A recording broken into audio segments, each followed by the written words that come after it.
Olá, eu sou o Cristiano Menezes e nós vamos dar início agora ao curso de meliponicultura, a criação das abelhas sem ferrão. Bom, o curso está dividido em 4 partes. Primeiro nós vamos falar sobre quem são as abelhas sem ferrão. Depois, na segunda parte, nós vamos trabalhar um pouquinho sobre a biologia geral desse grupo. Na terceira parte, nós vamos mostrar por que criar essas abelhas. E por fim, nós vamos trabalhar as técnicas de criação propriamente ditas. Bom, quando a gente fala de abelhas, todo mundo já imagina logo essa abelha aqui, que na verdade não é nativa do Brasil. Ela é exótica, ela foi trazida da Europa e também da África. Então por isso a gente chama de abelhas africanizadas. É uma mistura de raças da espécie Apis mellifera exótica ao Brasil.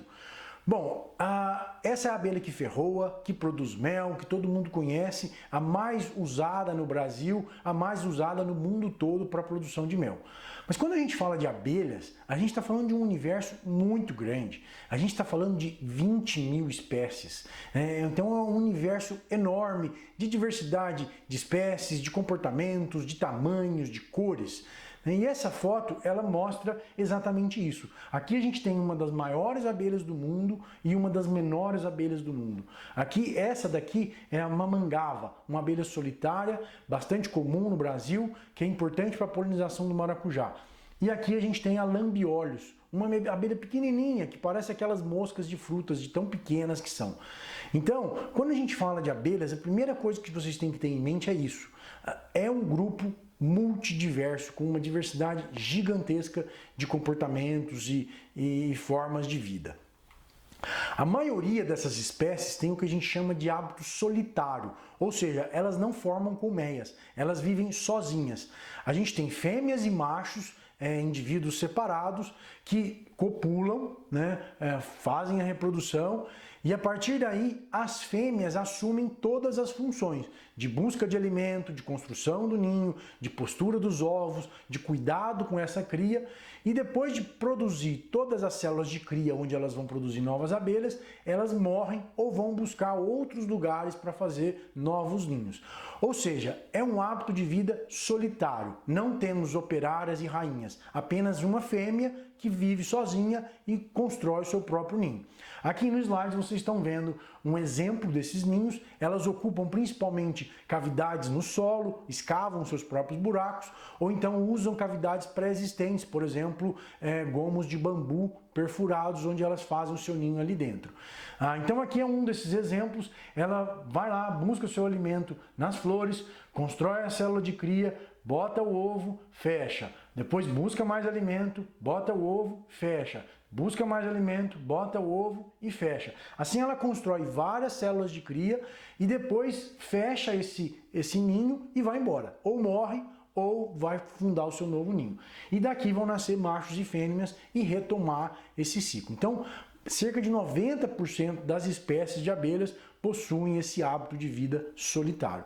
Algumas até podem viver em conjunto com várias fêmeas usando o mesmo orifício, porém cada uma constrói a sua própria cria, o seu próprio ninho. Tá bom? Então esse é o hábito de vida solitário.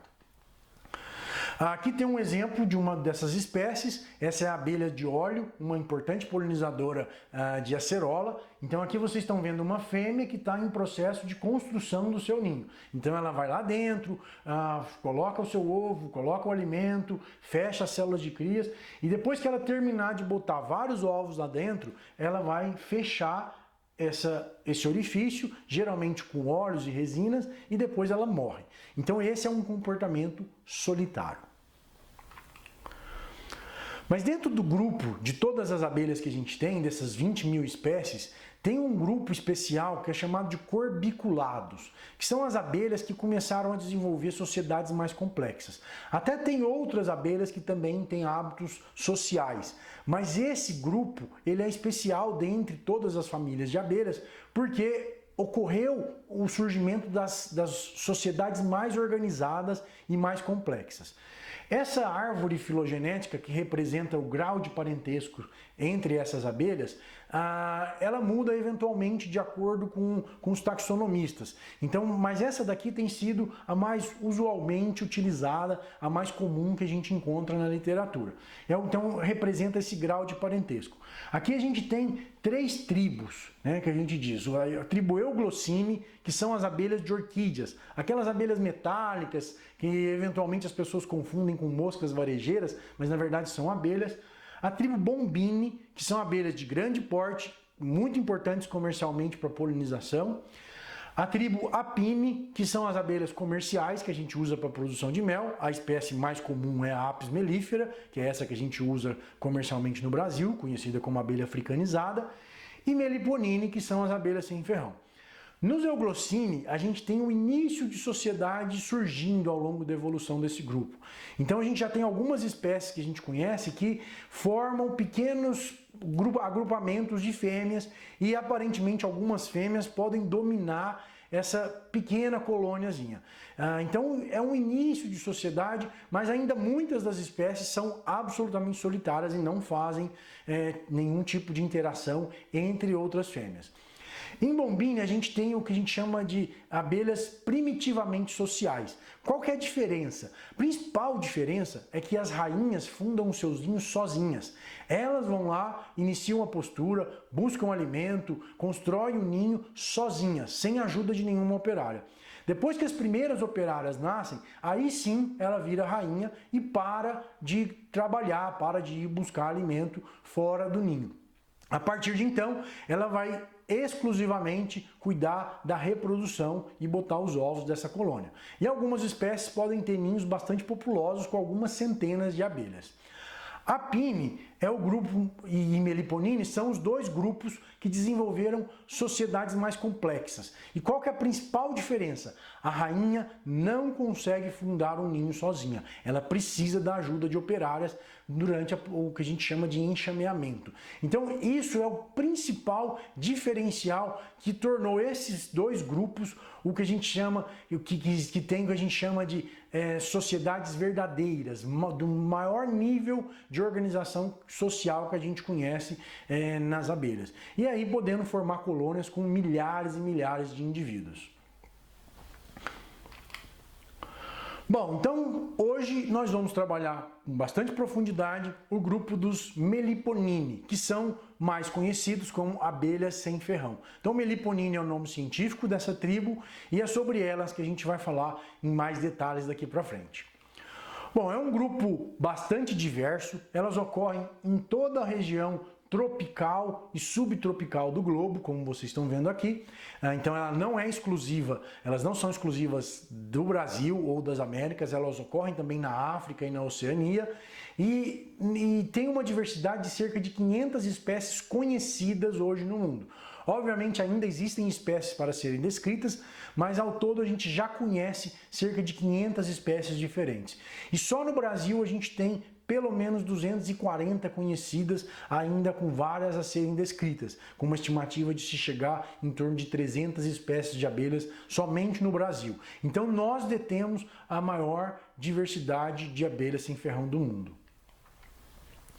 Mas a principal pergunta que a gente sempre ouve quando vai falar dessas abelhas é: por que essas abelhas não têm ferrão?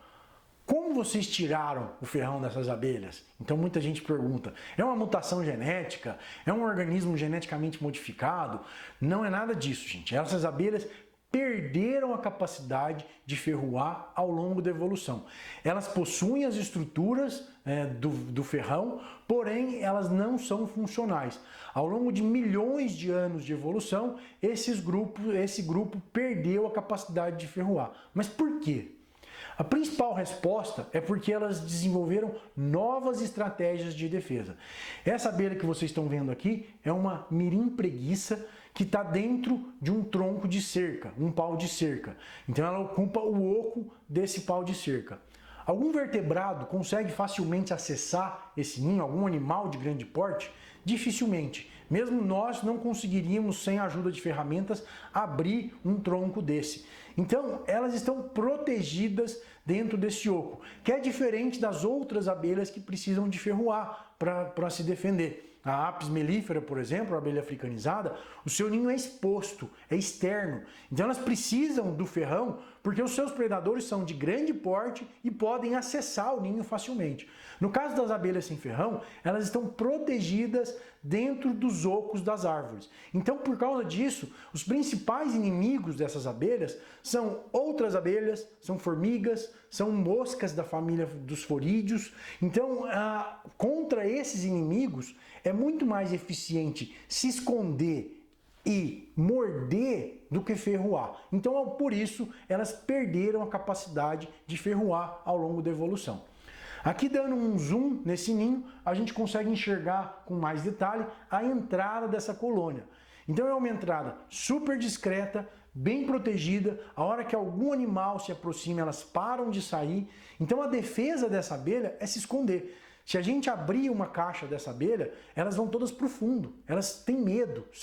A defesa delas é se esconder. Então elas não atacam, não mordem, não beliscam. É a estratégia dessa espécie. Obviamente, cada espécie desenvolveu sua estratégia de defesa. E a principal delas é a mordida. As abelhas sem ferrão têm mandíbulas muito fortes, capazes de provocar dores na gente. Não machucam, não trazem grandes transtornos, mas incomodam. Uma abelha mordendo a gente, obviamente, não atrapalha em nada. Mas imaginem centenas de abelhas enroscadas na sua cabeça, mordendo e enrolando no ouvido, no olho, na boca. É desesperador. Então, é uma estratégia super eficiente que se fixou nesse grupo ao longo da evolução, de tão eficiente que é. Aqui vocês estão vendo o exemplo de uma pessoa sendo atacada por uma uruçu cinzenta ou tiúba do Maranhão, que são abelhas bastante fortes, robustas, e quando resolvem beliscar a gente, incomodam. Agora, um ponto muito interessante é que elas sabem muito bem aonde morder. Essa daqui é uma criancinha que visitou a gente uma vez no nosso meliponário e a gente tirou a foto por coincidência na mesma hora que a abelha mordeu ele. Então a abelha, elas sabem quais são as partes sensíveis do nosso corpo para morder. Provavelmente por causa da cor, elas gostam das partes mais escuras, da sobrancelha, dos olhos, do ouvido, das narinas, que são as partes que mais deixam a gente desesperados. E realmente dói bastante. A hora que ela acerta a pelinha do olho é de sair lágrima no olho. Então realmente é uma estratégia de defesa que funciona. Elas conseguem espantar os seus invasores dessa forma. E aí dentro do grupo a gente tem algumas estratégias muito bizarras. Esse é o caso, por exemplo, da caga-fogo, uma abelha sem ferrão que desenvolveu uma estratégia em que ela tem glândulas de ácido na cabeça e ela cospe esse ácido na pele do invasor, provocando queimaduras sérias. Uma pessoa pode ir parar no hospital se ela for severamente atacada por essas abelhas. Então são abelhas sem ferrão, mas que desenvolveram estratégias bastante peculiares de defesa. Dentro do grupo das abelhas sem ferrão, a gente tem uma diversidade enorme de espécies. Como eu disse, só no Brasil mais de 240 espécies. Então, é difícil a gente dizer como é uma abelha sem ferrão especificamente. A gente tem abelhas de grande porte, como é o caso da uruçu cinzenta ou tiúba do Maranhão, muito comum na região norte. A uruçu amarela, que ocorre praticamente no Brasil todo, espécies muito parecidas com essa daqui que vocês estão vendo. Abelhas com corpo mais esguio, olha essa daqui, tem uma perna comprida, né? Então é uma característica dessa espécie, parece que ela tem um sapatinho, então tem uma corbícula bastante avantajada. Espécies pretinhas, a gente tem dezenas, muito parecidas entre si, difícil de separar uma das outras do ponto de vista entre as espécies. Temos espécies super pequenas como a abelha mosquito, muito comum na região norte, né? Abelhas que parecem aquelas mosquinhas de banana, por isso que elas recebem esse nome de abelha mosquito. Então quando a gente está falando de abelha sem ferrão, vocês têm que ter em mente que a gente está falando de uma diversidade enorme de espécies, de formas, de tamanhos e comportamentos diferentes. A maioria das espécies fazem seus ninhos dentro de ocos, né? Principalmente dentro do oco das árvores, como é esse ninho que vocês estão vendo aqui. Esse é um típico ninho de melípona. A gente tem aqui a parte da cria, onde as abelhas botam os seus filhotes, os seus ovos e vão nascer novas abelhas. Aqui a gente tem os potes de alimento, onde elas vão estocar pólen e mel. Então, diferentemente das abelhas africanizadas, elas não fazem favos de mel, mas sim potes de mel. Aqui a gente tem uma estrutura, aqui e aqui, que a gente chama de batume, que é uma estrutura dura, geralmente feita pelas melíponas com barro e resinas de plantas, e pelas outras abelhas geralmente é confeccionado com resinas, até ficar uma carapaça bastante dura, que serve para isolar o ninho do restante do oco da árvore. Então ela ocupa somente aquele espaço ideal e isola isso com o que a gente chama de batume. Ao redor da cria, a gente tem uma estrutura que a gente chama de invólucro, que é como se fosse um papelzinho de cera com resina, misturado com resinas de plantas, que forma um papelzinho cuja função é proteger de variações de temperatura. E aqui a gente tem a entrada, que é geralmente um orifício ornamentado. Então, cada abelha sem ferrão faz uma entrada característica da sua espécie, com um tamanho característico, com a forma característica e utilizando os materiais característicos daquela espécie. Os índios já sabiam reconhecer a maioria das abelhas de relevância para eles só com base na entrada, porque cada uma faz sua entrada de uma forma diferente. Aqui a gente tem uma imagem mostrando como que é um ninho desse real. Essa é uma abelha chamada de jandaíra, aqui um tronco que acabou de ser aberto, e aqui a gente vê os potes de alimento e de cá a parte da cria ocorrendo então dentro do oco dessa árvore. Algumas espécies também fazem ninhos subterrâneos. Esse é o caso da trigona recursa, conhecida popularmente como feiticeira ou vamos embora. Ela é uma abelha sem ferrão, pretinha, que faz seu ninho no subsolo. Então, geralmente, ela ocupa buracos pré-existentes, ninhos abandonados de formiga, por exemplo, e constrói o seu ninho ali. Tem um tubo geralmente longo, que varia de 50 centímetros a 2 metros de profundidade. E aqui a gente tem o ninho dela. A parte do ninho onde elas vão produzir a cria no centro, rodeado de potes de alimento e depois o invólucro. E no caso das abelhas subterrâneas, geralmente a gente tem um tubo de drenagem para escoar o excesso de umidade dessas abelhas. Essa abelha tem uma curiosidade, esse nome de feiticeira ou vamos embora é porque o mel dela é tóxico, causa alucinações nas pessoas que consomem esse mel. Então nem todas as abelhas produzem mel comestível. Esse é um desses exemplos, por isso ele tem esse nome de vamos embora ou feiticeira. Aqui a gente está vendo um ninho real esse é um ninho de uma abelha sem ferrão que chama guiruçu, um ninho subterrâneo, uma abelha muito comum na região sul, também conhecida como mel de chão. É uma abelha muito bonita, hoje em dia não é mais tão fácil de encontrá-la, mas geralmente tem uma entrada ornamentada de barro, e aqui vocês estão vendo como que é organizado essa estrutura no espaço subterrâneo. Essas abelhas subterrâneas são de difícil criação, porque elas não conseguem tolerar variações de temperatura muito altas. Elas gostam de um ambiente mais estável como é o subsolo. Algumas espécies também fazem ninhos externos. Nesse caso, elas não utilizam os ocos pré-existentes das árvores, mas sim elas constroem os seus próprios ninhos. E esse ninho pode ser construído de diversos materiais. Por exemplo, essa daqui é a arapuá, ela utiliza fezes de animais, material vegetal, resinas de plantas e faz toda essa estrutura que parece um cupinzeiro, mas na verdade não é cupim. Essa espécie ela constrói o seu ninho de forma independente. Temos outras espécies que fazem seu ninho dentro de cupinzeiros, outras espécies que constroem um ninho de barro, como é o caso da partamona, ou conhecida também como boca de sapo. Então tem várias espécies que constroem os seus próprios ninhos aéreos.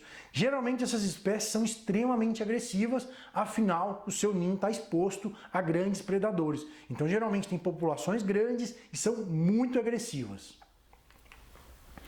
A gente também tem no grupo das abelhas sem ferrão uma diversidade muito grande de arquitetura de ninho.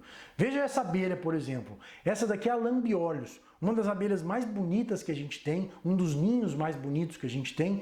Ele é construído em forma de cacho. Cada bolinha dessa que vocês estão vendo é uma célula de cria, conectados por finos filamentos de cera. Então é uma abelha que faz o seu ninho em forma de cacho, uma arquitetura bastante peculiar. Mas a maioria das espécies faz favos regulares, favos de cria regulares como esses que vocês estão vendo aqui. Elas vão construindo uma bolinha do lado da outra, formando bolachinhas, uma em cima da outra, horizontais e bastante organizadas. É o formato mais comum que a gente encontra nas melíponas e em várias outras abelhas sem ferrão. Bom, a conclusão dessa primeira parte, a mensagem que eu gostaria de passar para vocês é que quando a gente está falando de abelha sem ferrão, não é uma única espécie como no caso da apicultura, que é a Apis mellifera. A criação das abelhas sem ferrão envolve um grupo muito diverso, com características peculiares, e cada espécie se comporta de uma forma diferente, possui um tamanho de caixa diferente, possui um tipo de mel diferente, produtos peculiares. Então, ao mesmo tempo que isso é uma vantagem, uma coisa muito interessante da meliponicultura, é um problema, porque a gente não tem uma padronização, uma regra única. Se eu falar para vocês que tal coisa a caixa melhor, por exemplo, é essa, eu corro um risco muito grande de estar errado, porque existe uma diversidade de espécies muito grande. Então, essa é a mensagem que eu queria passar para vocês, que quando nós estamos falando de meliponicultura, nós estamos falando de um sistema de criação ainda em desenvolvimento, com muitos desafios ainda pela frente e com técnicas ainda não padronizadas. E tudo que a gente falar tem sempre uma exceção, tem sempre uma pessoa que faz diferente em outro lugar e dá certo. Então, essa é a característica principal da meliponicultura.